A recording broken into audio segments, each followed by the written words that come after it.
সংযুক্ত আরব আমিরাতে অবৈধভাবে বসবাসরত প্রবাসী বাংলাদেশিদের দেশটিতে ঘোষিত সাধারণ ক্ষমা প্রসঙ্গে বিভিন্ন ডকুমেন্টেশন তৈরির কার্যক্রমে সহায়তা করতে হেল্প ডেস্ক চালু করা হয়েছে।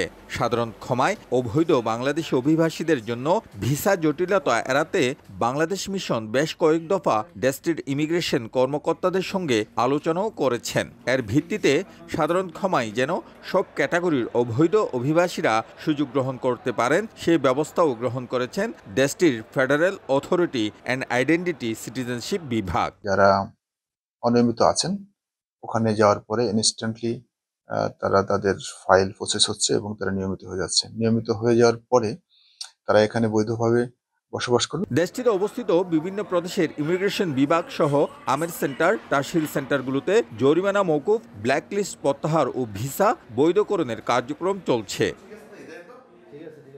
এদিকে সেপ্টেম্বরের ২ থেকে ৫ তারিখ পর্যন্ত সাধারণ ক্ষমার আওতায় শুধুমাত্র বাংলাদেশ মিশন দুবাইতে পাসপোর্টের জন্য বায়োমেট্রিক করা হয়েছে ৩,০০০ আবেদনকারীর। ডিজিটাল পাসপোর্ট নবায়ন করা হয়েছে ৪ শতাধিক।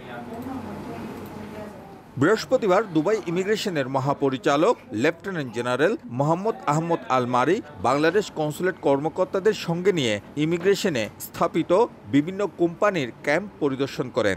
এই সময় তিনি অবৈধ প্রবাসীদের বৈধকরণের মাধ্যমে চাকুরির সুযোগ দিতে এসব কোম্পানিগুলোকে অনুরোধ জানান। শিবলাল সাদিক, সময় সংবাদ, সংযুক্ত আরব আমিরাত।